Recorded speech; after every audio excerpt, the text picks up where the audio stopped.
في يوم من الأيام وعلى طريق مهجور في بلدة صغيرة اسمها ستونينغتون في أمريكا، ظهرت نار غريبة من قلب الضلمة، وكان في سواق معدي بالصدفة من المكان ده، فافتكر إنها مجرد حريقة في الأشجار الجانبية للطريق مش أكتر، فوقف على جنب اتصل بالمطافي اللي بمجرد ما وصلت بدأت تطفي الحريق. وفي اللحظات ديت اكتشفوا الصدمة، وهي إن الحريقة دي مش مجرد حريقة عادية، لأنهم وجدوا جثة إنسانية متفحمة، وهنا اتحولت من مجرد حريقة عادية إلى جريمة قتل بشعة.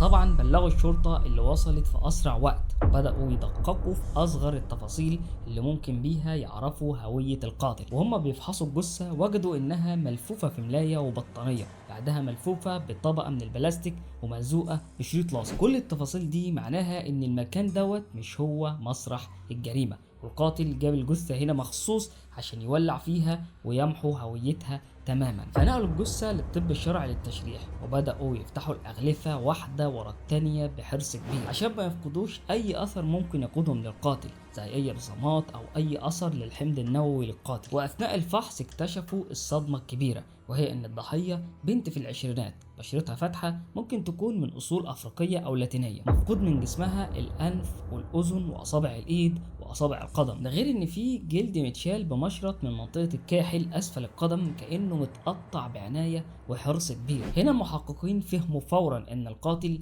عمل كل دوت عشان يخفي هوية المجني عليه. مفيش بصمات ولا في ملامح للوش بعد الحريقة، ده غير الوشم اللي اتشال من على جلد الجثة. وبعد التدقيق بشكل أكبر في الجثة لاحظوا إن الجزء الأمامي من الجثة محروق أكتر من الجزء الخلفي، وده كان بسبب ان القاتل حرق الجثة وهي مرمية على ظهرها. وده خلاهم يلاحظوا شيء مهم جدا، وهو وجود جزء كبير من الجلد في اسفل الظهر متشال بمشط، وده كان خيط مهم جدا في القضية ممكن يكشفوا بيه هوية المجني عليها. ففضلوا يدوروا في قاعدة بيانات المفقودين في الولاية. بنت في العشرينات من عمرها، بشرتها فاتحة، ومعروفة انها عاملة وشم كبير في ظهرها، لكنهم ملقوش اي حاجة. ولما وسعوا دايرة البحث في الولايات اللي جنبهم وجدوا اول خيط للحقيقة، لأن جالهم بلاغ اختفاء لبنت اسمها ريبيكا كو، بنت عندها 24 سنة، بتشتغل مساعدة تمريض، عايشة مع أبوها وأمها في بيت واحد. واللي بلغ عن اختفائها هو ابوها لاري روس، اللي وصلوا اتصال من شغلها بيستفسر عن عدم حضورها. ولما سالوا اصحابها اللي كانوا معاها في الليله اللي قبلها،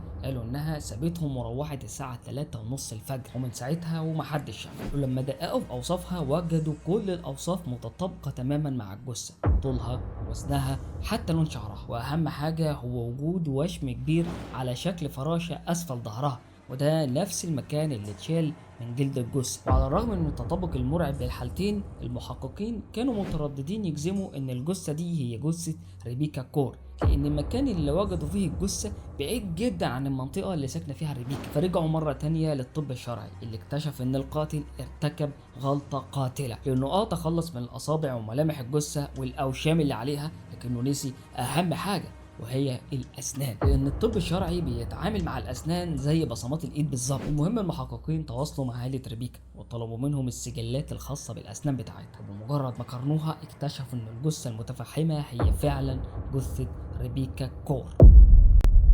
طبعا الخبر كان صاعق على اهل ريبيكا، خصوصا امها اللي اتاثرت جدا بالخبر، لكن المحققين تعهدوا انهم مش هيسيبوا القاتل يفلت بجريمته. وقبل ما نغوص في القضيه تعالوا نعرف هي مين ريبيكا دي اصلا. ريبيكا هي شابه صغيره عندها 24 سنه، مجرد بنت عاديه محبه لاصحابها واهلها، شخصيه اجتماعيه بتحب المرح جدا وشبه امها في كل حاجه، لدرجه انها اشتغلت في التمريض زي امها بالظبط، وكانت بتشتغل في رعايه ذوي الاحتياجات الخاصه وبتحب شغلها بشكل كبير. المهم ان في نفس اليوم اللي اختفت فيه ريبيكا، امها كان عندها شيفت مسائي في المستشفى، وقبل ما امها تخرج من البيت ريبيكا كانت بتلعب مع اخوها الصغير، وقالت لامها انها تخرج مع صاحبتها المقربه وحبيبها الجديد دان، وهيقعدوا مع بعض في المكان المفضل بتاعهم، بعدها ترجع تنام عشان عندها شغل ثاني يوم الصبح. ودان ده علاقته بريبيكا كانت جديده، وامها قالت انها ما تعرفش عنه تفاصيل كتير، لكنها كانت شايفه ان هو شاب لطيف لانه كان بيظهر اهتمام كبير بريبيكا، على الرغم انها حكت لامها ان كان في ما بينهم شويه مشاكل صغيره، ده غير ان هو اقسم لام ريبيكا ان هو عمره ما يفكر ان هو يأذيها ابدا. المهم ان هي خرجت مع اصحابها في اليوم دوت،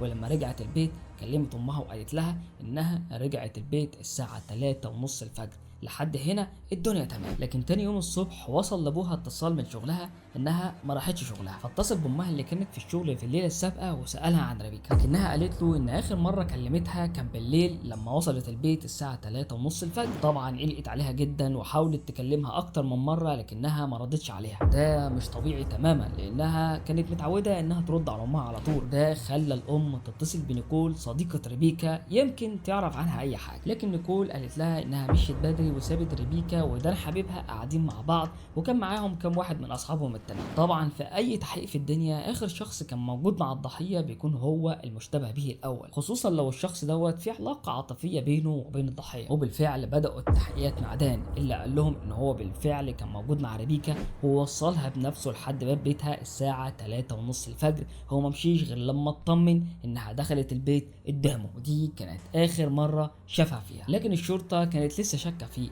فحطته على جهاز كشف الكذب واللي اثبت ان دان بيكذب. وعلى الرغم ان جهاز كشف الكذب قال ان هو كذاب الا ان المحققين ما كانوش مقتنعين ان هو القاتل لانه كان متعاون جدا معاهم. سابوا مفتشوا بيته كله اللي ما لقوش فيه اي اثر لاي جريمه او اي حاجه غير شهادته اللي طبقت كلام باقي اصدقائهم اللي كانوا قاعدين معاهم في نفس اليوم، وده خلاهم يوسعوا دايره البحث اكتر. فرجعوا مره تانية للطب الشرعي عشان يحدد لهم سبب ووقت الوفاه. فالطبيب الشرعي عمل تحليل مخدرات وكحول لانهم كانوا قاعدين مع بعض في بار واحتمال كبير يكونوا شربوا اي حاجه تفقدهم الوعي، لكن النتيجه كانت سلبيه، وده معناها ان الضحيه ما كانتش في حاله سكر ولا كانت شاربه مخدرات قبل ما تختفي، وده معناها برضو انها فضلت عايشه فتره زمنيه بعد ما خرجت من البار. التقدير النهائي بيقول انها ماتت بعد 4 ساعات من اخر وقت اتشافت فيه، لكن ده كان مجرد وقت تقريبي مش اكتر. هنا المحققين ابتدوا يدوروا في سجلات المكالمات بتاعه ريبيكا اللي اثبتت انها عملت مكالمه الساعه 4 و10 الفجر مدتها 15 دقيقه، وعملت مكالمه تانية الساعه 4 27 دقيقه الفجر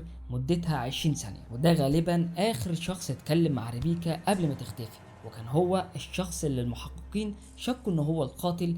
بس يا ترى الشخص دوت هيطلع مين؟ فابتدت الشرطة تتتبع الرقم وبالفعل قدروا يجيبوا بيانات المتصل من أبراج الاتصال. البيانات أظهرت إن في أول مكالمة اللي هي الساعة 4 و10 الشخص اللي كان بيكلمها كان بيتحرك في اتجاه بيت ريبيكا، وتاني مكالمة اللي كانت الساعة 4 27 دقيقة واللي كانت قصيرة جدا كأنه بيقول لها أنا وصلت، بمعنى إن القاتل غالبا كان واقف قدام بيتها في اللحظات دي.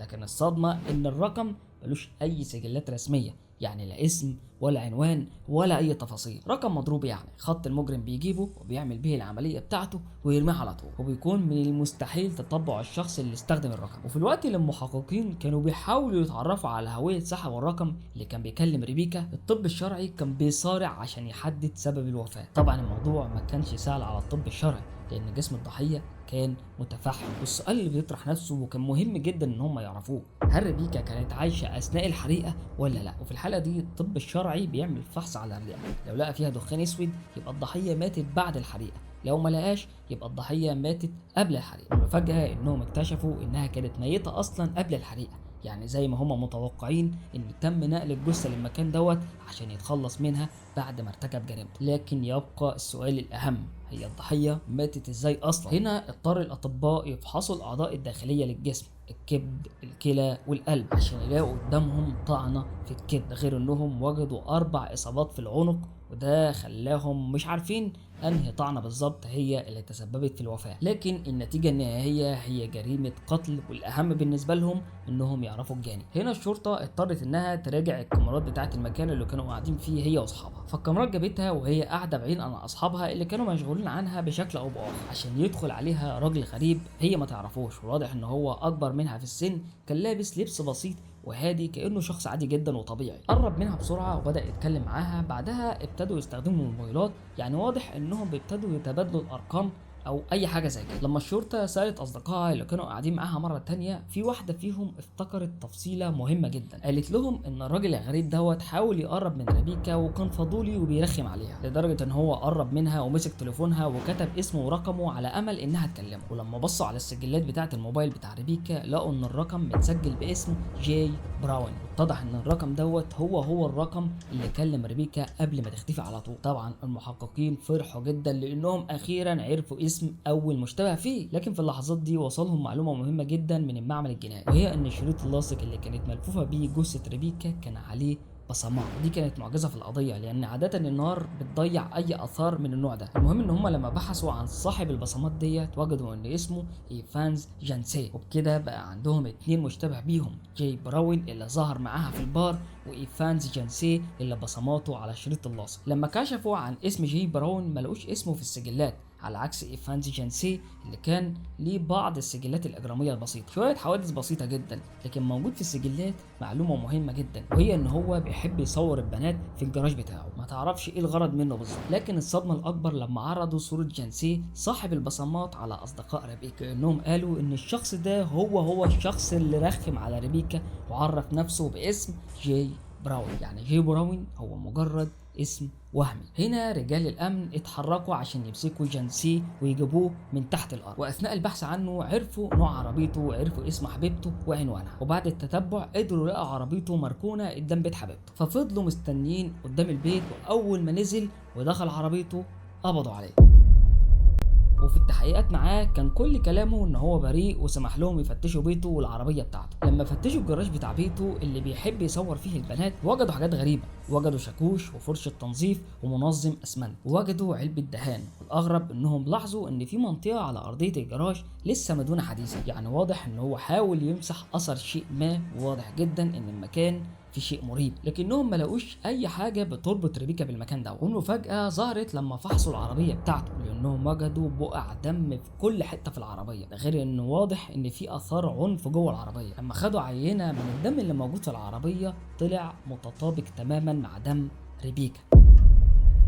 لما عرضوا كل الكلام دوت على جانسي على امل ان هو يعترف بجريمته، ابتدى يحور عليهم ويقول لهم انا هقول لكم على كل اللي حصل، وعارف انكم مش هتصدقوني. انا قابلت ريبيكا في البار وتعرفت عليها وخدت رقم تليفونها عشان نكمل سهرتنا بعد كده، وفعلا بعد ما خلصت سهرتها وانا خلصت سهرتي رحت خدتها من بيتها، لكن واحنا في الطريق دخلت في ازمه طبيه، ابتدت تتقيأ وتطلع رغاوي من بقها. بصراحه انا قرفت جدا، فخدتها على الجراج عشان اديها شويه ميه وافوقها، لكن انا لما خرجتها من العربيه كنت بسندها والله، لكنها اتكعبلت في الدنابل اللي كانت محطوطه على الارض، ولما اتكعبلت دماغها اتخبطت في الاسمنت واتعورت. طبعا فضلت تنزف وغرقت الدنيا، بصراحه قرفتني بصراحه، لكن انا شلتها وحطيتها في الكرسي الخلفي بتاع العربيه.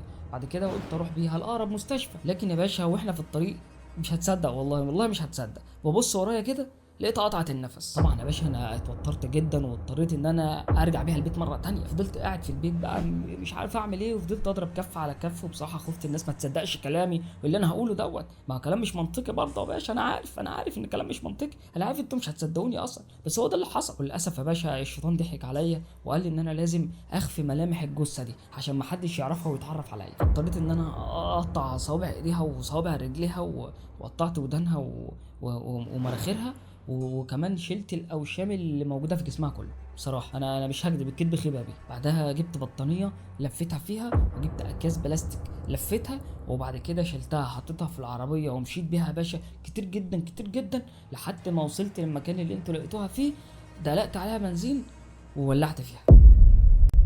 طبعا الاعتراف المرعب اللي بنسمعه ده اكيد مش مجرد حادثه بالصدفه وواحده اتكعبلت في دمبل واتعورت والكلام الفاضي ده، دي جريمه متخطط لها كويس جدا. لما واحد يوصل لمرحله ان هو يقطع صوابع ويشيل في وشم ويولع في جثه، ده تصرف ما يحصلش غير من واحد عايز يخفي جريمته، مش مجرد حادثه والسلام. المهم دلوقتي ان اعترافه حتى لو هو مبالغ فيه الا ان هو ساب ادله ملموسه، دم ريبيكا اللي في العربيه وبصماته اللي على الشريط اللاصق والمكان اللي اتدهن في الجراج ومحاوله لتغيير معالم الجثه. كل التفاصيل دي خلت القضيه تكون مكشوفه قدام النيابه، وكل دوت بيحط القاتل في موقف ما يقدرش يهرب منه ولا ينكره ابدا. القاتل اعترف ان هو مثل بجثه وولع فيها، لكنه فضل متمسك ان هو ما قتلهاش، وكل اللي حصل كان مجرد حادثه بسيطه. طبعا كان متمسك بالاعتراف دوت في محاوله منه لتحسين صورته قدام المجتمع ويحاول يفلت باقل عقاب. طبعا المحققين كانوا فاهمين كويس جدا النوعيه دي من المجرمين معدوم الرحمه والانسانيه والضمير،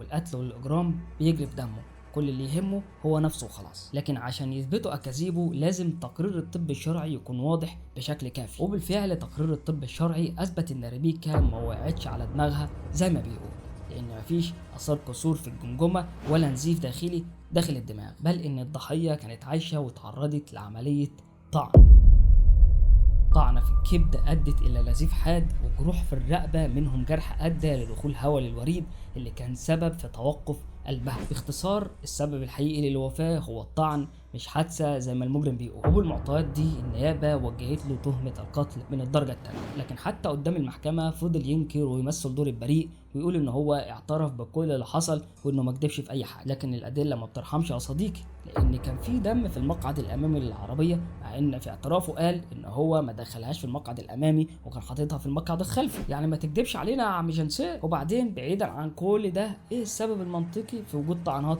على الجثه؟ طبعا كل التفاصيل دي كانت كافيه تماما قدام هيئه المحكمه. المهم ان محاكمته استمرت 4 أسابيع كاملين بحضور والده ريبيكا اللي كانت بتتألم جدا لفراق بنتها ونفسها حقها يرجع، وفي الاخر اتحكم عليه بالسجن المؤبد 25 سنه. كده في احتماليه كبيره جدا ان هو يقضي بقيه عمره في السجن. ده ممكن يخفف من حزن ام ريبيكا شويه، لكنه عمره ما هيرجع اللي راح. وفي الاخر القانون لازم ياخد مجراه، وكل مجرم لازم ياخد جزاؤه. ولا لازم ارتاح وانتوا لازم تناموا بدري. اتمنى تكونوا استمتعتوا بالقصه، واستنوني في حلقه جديده باذن الله. دمتم في رعايه الله وامنه. الى اللقاء.